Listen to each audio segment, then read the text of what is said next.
and we thought it'd be good just to talk through our gear that we're taking on the Appalachian Trail this year. So we're gonna roll through, it looks like a lot of stuff right here, but this is divided among our 2 packs and not just one. So, and it is a lot of gear. And we've dialed it in though. We're pretty happy with our pack weight. So I think we checked base weight. We're sitting at around 23, 24 pounds each, not counting our food and water. So we're guessing with food and water, depending on how long we're going for and how much water we carry, we should be around 35 pounds roughly on our backs. And so on heavy water carry days, that could be up around, and heavy food days, maybe around 40, but we hope to never be over 40, even at 40 pounds. Yeah. So thought we'd talk through our gear a little bit. So first, let's start with our big 3. We'll begin with the big 3. Yeah. Beginning with our tent. Now, we're a married couple, and I tried to talk Christy into us having 2 separate tents. Nope. And she did not want to do that. Sharing is caring. So we have the Marmot Tungsten 3-person tent. 3-person is great for us. We've tested this out now. It works well because it's enough space for both of us to be in there, have plenty of room, plus have our packs inside the tent, and still have enough room to kind of maneuver around a little bit. So we do the 3-person, 2-person. And it has a double vestibule, which is nice. So we each have our own in and out, and we could put our own, our shoes outside, and they're covered, protected, which is great. Yeah, we've done a lot of hiking and mountain climbing and stuff. One of the things that we do know is that we do like the double vestibule, because you don't want somebody climbing over somebody else if they have to get up in the middle of the night and go to the bathroom or something like that. So the double vestibule was a big highlight for us for this tent in particular. It comes in, the weight's a little bit heavy. I think total it's around 5 pounds. Now on our last trek, we divided this between the 2 of us, and I took the tent, she took the poles and stakes. But I think we've decided I'm probably going to take the whole tent and take all of it on my pack. My pack tends to be, for some reason, a little bit lighter. She's carrying like some first aid stuff and everything else. So I think I'm going to carry the whole tent with me. So that's our tent, the Marmot Tungsten 3-person. And then packs, I have the Granite Gear Blaze 60. It's a 60-liter pack. And I love it. Big side pockets, which are nice. And fits everything really nicely. Fits on my body really well, and like it. Christy was rocking a different backpack, and on our last trip, she put my pack on. And why don't you tell what happened kind of there, like with your... Yeah, so at the time, we had hiked about 8 miles or so, and I was already having a lot of pressure on my shoulders, like where my collarbone and the seams of my shirt. I was rubbing on my hip bones, and when it would... The pack was extra padded. It was very soft and comfortable, but it just didn't fit in me right. It was giving me, between the hot spots and the aches in just 8 or so miles. So Which is way too short of miles for that. Oh yeah. And it's not a crazy heavy load, so it shouldn't have been that uncomfortable. And she had layers on. It was the full pack, so it was about 35 pounds, but it was heavy, but it shouldn't have given me those issues. Right. So we had a couple miles to go for that day, and we just switched. I used Andy's pack as well as I just kind of adjusted the straps to fit me best. And even having already created those hot spots, it was comfortable. So I thought, that's got to be a good pack for me. So I went ahead and bought the same exact one, same size and everything, just different color because it's cute. And our next hike, I'm gonna try it out. So we'll see. Yeah, it should work well. She put that on. It looked good on her. It felt good on her. And once we get it dialed and adjusted to her, because she had it just modified off of my adjustments. But I think once we get it dialed into her, it should work well as a good pack for her as well. And it has a lot of great features to it, which is nice. Now, it's not as cushioned, but she's a taller female. And she's got broad shoulders, so just where some of those other packs where they ride didn't really work well, and this one rides really well. The straps come down nicely, so I think it's going to be a good pack. So we'll test that out on our next hike. It has really big pockets too. The hip strap has nice pockets. They're easy access, and the side pockets on the pack itself are really big. Those are nice features a little bit better than the other pack. And I think the straps For too, me. they come down lower, so having the water bottles handy, they won't ride as high as well. So I think it's gonna be a great pack. So that's our packs and tent. And then into sleeping bags, I have the Mountain Hardwear Thermic Micro. It's a 20-degree bag. It's the Lamina 20. I like it. I've had this bag for a long time, and it's done really well. It's a 20-degree bag, but I sleep really warm. So a 20-degree bag for me can take me down to equivalent to what most people would use a zero bag for. However, we do have some liners. We got some backpacking liners to go with it. So this adds about 10 to 15 degrees. We slept at around 25 degrees on our last hike, and I was rather toasty inside my bag, and ended up having to like unzip the mummy part, slept with my head out, my shoulders out even, just because it was so warm. So even at 25 degrees, I was really warm on mine. So I have the Mountain Hardwear 20 degree, gonna stick with it. I've got the Marmot Aspen Explorer. It's also 20 degree. I mean, same kind of thing. It's a mummy bag. You get all the way in it. It's really cozy, very toasty and warm. I did use my liner. It's like a sheet in a sack. Very comfortable. So it's soft, it's light, but it does add a little extra warmth. So we're very happy. Happy. Something I do is kind of a bonus to, as we're talking sleeping system here, is I have to have a pillow to sleep, and just try to bundle up. Whether it's my, my jacket or just all my clothes in a big pile, it just doesn't work. I need some kind of pillow, and stuff sacks don't really work well either. So the blow up. I tried the blow ups, and those don't work. They just squeak around or just not comfortable. A lot of people love them, but he just doesn't. It just didn't work for me. I want something a little more soft. So we found this super lightweight. It's like a silky nylon. Little pillowcase, if you will, travel pillowcase. I mean, it's probably 3 grams or something. It's super light, very lightweight, and I just stuff my clothes in here, and it's a whole lot more comfortable to sleep on, and that helps me sleep. I sleep through the night with it. So a little bonus, that actually zips up, which is kind of cool. Yeah. I use a stuff sack. This is my clothes sack that goes in my pack. And the inside is lined, very soft and cozy. So I just flip it inside out and put all my clothes in there, and that's my pillow. Yeah, fleece lined on the inside, so that's very cozy. And then we both have the same mats. We both have this, the Climate insulated static V. It's bulky, but man, it is super warm. Like it's very keep. Like we didn't feel any temperature coming off the ground. On our last hike. I don't know the R value on these. I have to look at that. Oh, here it is. The R value is at 4. So it's not crazy high, but that's not bad either. So very comfortable. The air, I like that it's not just one solid piece. It has those ridges. And so as you move, it kind of moves as well. It's not loud and noisy like some of these air mattresses are. Really quick to blow up, quick to deflate. Yeah. No, so not bad. Easy to roll and go in the sack. Something we've seen a lot of people do is they buy those pumps and they pump it up. We're not going to do the pump thing, at least for now. Come week 2, we may be sick of blowing these up, and we may switch to getting that. If we find one in a hiker box somewhere, we may snag it. But for now, we're not starting with a pump to pump those up. So that's our big 3. Everything else, this is where we'll start to vary a little bit in our different items. So let's talk through clothing first. Actually, let's start at the very bottom. We'll start at shoes and work our way up in our system. So talk about your shoes a little bit and the journey to finding your shoes. Well, that's interesting because I had these trail runners that I really liked. They're New Balance. They're actually men's style shoes. They just fit my feet better.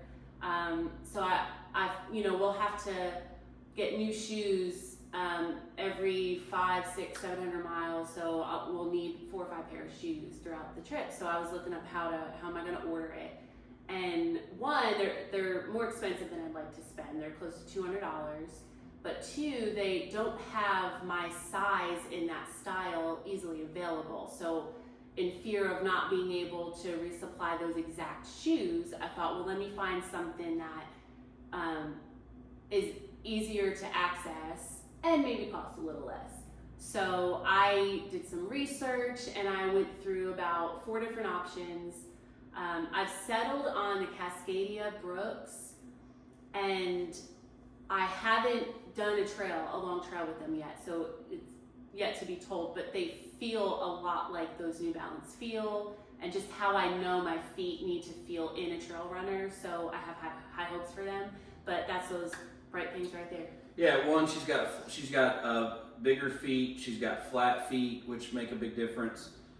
She needs the big toe box, but like also needs like the support, I guess, for ankles and stuff too. Yeah, I And tend to get so plantar fasciitis and stuff like that, so. having a little wider base helps with some of that. So like all those factors come into play. So she's been through a bunch of shoes to test those out, and those seem to work. We had to go back and forth on a couple different sizes to figure out which size works for her. I've had the Cascadias by Brooks before, and I really like them on trail. So and I know they're highly recommended. So so far that's what she's going with. I'm going with the Brooks Divide. I think they're the Divide 5. I'm not sure what number Cascadias yours are.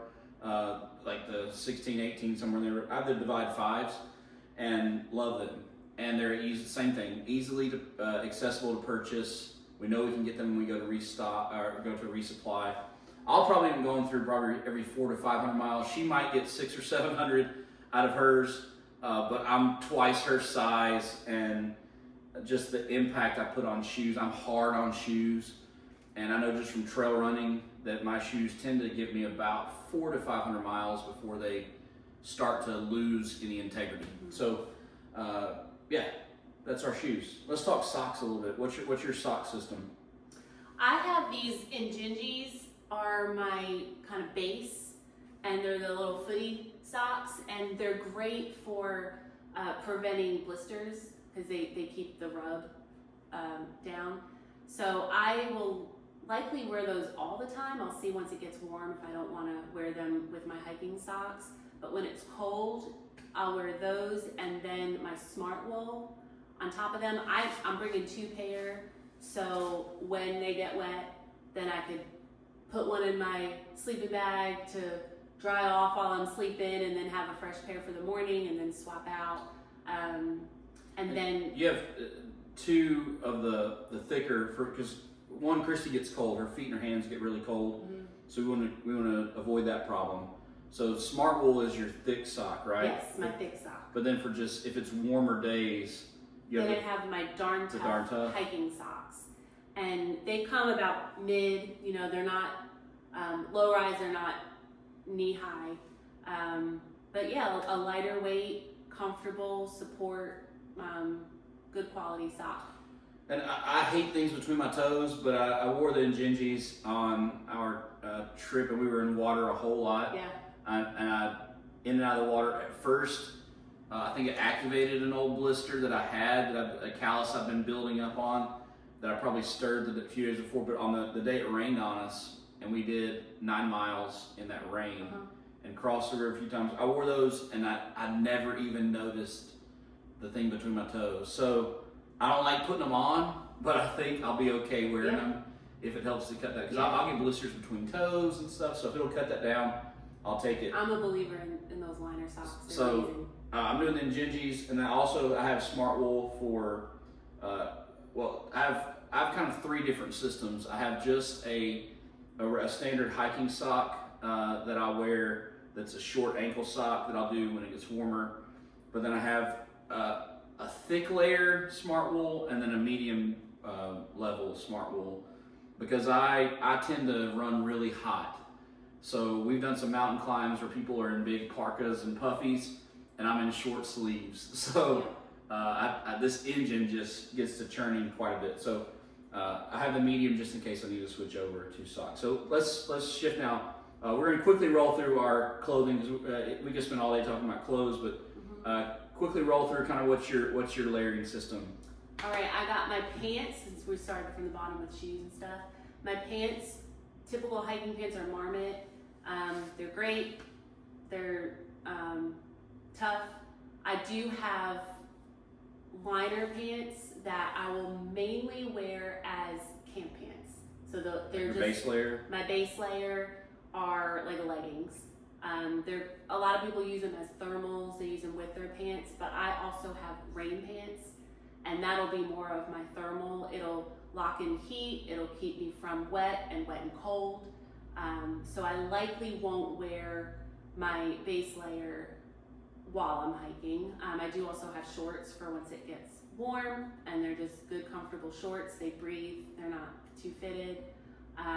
Then my tops, I have a sports bra, soft and comfortable. My underwear are just nylon, mostly nylon and spandex, and I just know that they're nice and comfortable. They breathe a little bit. I do have another camp sports bra that I'll wear. Then my tops, I have a tank top for when it's hot, nylon spandex, and then I have a sun shirt, so it's just a long sleeve, very light, protect from the sun, but give a little barrier there. I'll probably wear that in the winter and in the summer, as long as it's not too hot in the summertime. I do have a North Face hoodie. That'll mostly be my outer layer when it's cold. My puffy here, the Mountain Hardwear puffy, that I may not end up hiking in that too much. That'll be when we get to camp and it's cold, or if we're hiking and it's very, very cold. And when it rains, I got a raincoat that won't provide too much heat, but it does kind of lock it in, so it's just a protection from the rain. And I have a medium layer hoodie that will be more of a camp hoodie. That's my clothes. Yeah, so I have a base layer too that'll also primarily just be for around camp. I won't wear any base under. I'll just wear my hiking pants, even if it gets down. If we're in the teens, I'm probably still hiking without a base layer on. If it's in single digits, I might throw the base layer on, but more than likely, like if it's over freezing, I'm probably gonna be in shorts. But if it is below freezing, I'll probably wear the pants, especially if there's potential for rain. But so I have some just standard hiking pants plus the Patagonia base layer. Underwear, I have some Adidas. I've taken 2 pair they're the same thing, spandex nylon underwear. And then I have kind of a pretty thin layer system, but it's just multiple layers. I have a base shirt, and then I have a base long sleeve shirt, both made of the same type of material. And then because I run so hot, I have a soft shell vest that I will wear probably most of the time on top when it's cold, when we're hiking. And then I have a hoodie that I will probably try to keep for camp. That's a little bit more warm and kind of medium weight. And then I have a puffy just in case. I doubt that I'll ever, maybe just at camp I'll throw the hoodie on when it's really cold outside in February when we start. If I have to hike and need warmer, I will throw the hoodie on and leave the puffy for camp because because I sweat so much. I want puffy to be my last option. I want something to go to if I need to have it on. I will, unless it's raining, I likely won't ever wear my rain jacket, but I do have the rain jacket as well. Gloves, glove wise, I have a liner glove that I'll wear probably most of the time. I have an Outdoor Research kind of medium weight glove, and then I have some really thick gloves too that I'm at this point planning to take. But it's still kind of, I won't keep them very long. If I do take them, I may drop them once we get to the Smokies, because I don't know that I'll need those big thick gloves except for when it's really, really cold outside. And mainly just around camp, because when we're moving, those Outdoor Research gloves work well for me. What you got? Yeah, and I have similar. I have a heavy, which I will wear because my hands get cold. They're Manzella. They're lined and all that. They're waterproof. And then I have a liner, just base if I need from just a little too cold with nothing. Yeah, and then, go ahead. My headwear, I have for the winter, I've got a skull cap. It's a Champion is the brand that I have. It reflects, it insulates, it's very nice. Comes down to cover my ear, cover my whole forehead. I do like a neck gaiter, a buff. Mine isn't Buff brand, Angie's is. keeps my neck warm. Sometimes I'll just put it over my chin and sometimes completely over my face. It helps with wind and with cold. It's light enough that I could still breathe through it. And then when I don't need all those layers, I have just the ball cap. Yeah, I have a Mountain Hardwear beanie that I'll be wearing. I have the buff, but I don't know how much I'll really wear the buff.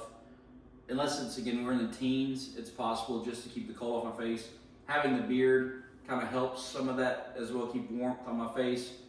But because I wear glasses, if I have something covering, it steams up, then I can't see. If I take the glasses off, then I really can't see. So I probably won't be wearing the buff too often unless it's just really, really cold. I have the beanie. I won't hike in the beanie. That's for camp. I may sleep in it on very cold nights because I like to be outside of the mummy. So I might sleep in that beanie just to keep my head warm. But I have just kind of the strap for protecting just my ears because I don't like cold ears, but I like for the steam to release from my head. So I'll wear a hat plus that. So I'll wear a ball cap that's been with me now on several different trips. I also keep attached to my strap on my pack a little bandana, and that's kind of like my snot rag, because sometimes you just drip, you're leaking, and to get a tissue is impractical. I don't want to just like wipe it all in my buff, so I just have this guy hanging. She hasn't mastered the snot rocket yet, so maybe she'll I figure can't do that. on I the just trail. can't. We are going to be starting off with battery-powered headlamps. We're not sure how long that'll last for us. She has Petzl. I think mine is Black Diamond headlamps. We've used those for mountain climbs, and we really like them, but they do burn through batteries. So you probably have 3 to 4 nights of if we're just night hiking that you could do on them, but it'll probably last us a good 2 weeks of just at night around camp kind of thing. So we won't be using it too often. Maybe getting up early, may use it some, but you're probably talking an hour a day roughly, and they'll give us a good solid 12 hours on the batteries, and we're taking an extra set of batteries just to have with us. And then to power everything up, because we will take our phones, we'll be vlogging the whole way, so we'll have our phones going, and we're both going to be taking, I'll have a 50 milliamp, she'll have a 50 milliamp, then I'll have a small 10 as well. The 10 will be just for while I'm videoing, because I'll be vlogging constantly, plus making sure with far out that we're good. So we'll have plenty of power. That should last us a solid week on that, having that much juice. We are taking the InReach Mini to have for GPS just in case, and just some communication device back home. And then just a couple of things that we're going to take, just some unique things about what we're doing. We are doing Sawyer as our device for filtration. We're just doing taking one. We have the big bag, pour into. It's a pretty fast system. But we're doing the Sawyer, and then we're doing something different than most people probably would think we're crazy for here when it comes to cooking. We eat very differently with our foods. So to get to camp and have to go through our food making process separate, or one do one do the other, we would never really eat together if we did that. Versus just getting there, getting camp set up, and then just eating food. And because it's different foods, we don't eat the same thing. We do this at home. We don't eat the same type of foods most of the time. So we are both actually separately taking our own Jetboil. Yep. So we got the Flash 1 liter that we're going to be taking separately, and until when it gets warmer outside, she may end up dropping that at some point if she finds a system that doesn't require cooking. I like to have a hot meal even in the summertime. And our plan is to finish by the end of June. So even summer is a rough word, is a loose word, I guess. Yeah. Because by the time we get to the whites, it's still gonna be, and even Maine, it's gonna be cool even in June. So in the evening time, so we'll want that warm meal. And then trekking pole wise, I've had these Leckies for a long time. I really like them, and I like the speed locks on them, and yeah, so I'll be hiking with these. And then she has the Cascade. Cascades that have the cork handle, and which they're super comfortable. I like the extended grip here. Sometimes I just kind of hang my hand and hold here too. They're great. Yeah. And then the unique thing that she's doing that's different even from what I'm doing at least, we've seen a lot of people do this, is she's doing a fanny pack. I love my fanny pack. It's probably her favorite piece of gear. It's so lightweight, and the whole thing fits in this cute little pouch, which I don't do that until we get home. But it's got a main zipper, which is huge. I can fit so much stuff in here, all my snacks and everything. There's a small zipper for like things like cough drops, you know, the little things you don't want to get lost. And then this fits my phone, the outside one. So it's great. It just sits in between my hip strap for my pack, and I love it. Easy access. Yeah. Which we know for us when hiking is we don't want to get back to the main part of the backpack. So the more we have access to things, the more helpful it is. So what we are using, we have these additional little cup holders. Krista would have 2 of these on her on both sides. Velcro to your strap. Yep. And I have one of these plus an additional one that I just have my phone and the battery pack in. So I have one of these plus a different pouch on that. And then final thing here, just when it comes to gear, this has been a thing we've been trying to decide on, is whether or not to take micro spikes. We're starting in February, and mid to late February, it's a coin toss as to whether or not it's going to be snow and ice. But we're also, most of our experience is on big mountains with a lot of snow. We're very familiar with ice and snow. And we've done a lot of hiking in the Smokies on ice and in snow. With trail running shoes. With trail runners. And so for us, we feel like just the weight of these aren't worth taking. So for us, these guys are gone. We're not taking them. No micro spikes for us. Now for you, you may want those. You may want the extra comfort. If you're not comfortable on ice and in snow, take them. But for us, the weight's got to go. That's a little summary of our gear. Now you'll see there's a lot of other little things in here that we are taking that we may not have mentioned. Just how we're doing the water system and all that kind of stuff. But for the most part, that's overall what we're going to be taking. Yeah. And right now we're looking at fully loaded water, food, everything, both of us around 35 pounds. And we're very comfortable with that weight. Now as that food drops and we're not carrying as much water, it drops. We may be closer to the 30 pound range, but fully loaded, 35 pounds, not too bad. Not bad. Not bad. So hope that helps just knowing what we're doing. Maybe it helps you in your system as you're trying to figure out what you're going to do. And who knows, by the end of this, when we review this stuff at the very end, we may tell you about all the stuff we got rid of along the way. But that wraps it up for our gear that we'll be taking on the Appalachian Trail. We'll catch you next time. Thanks.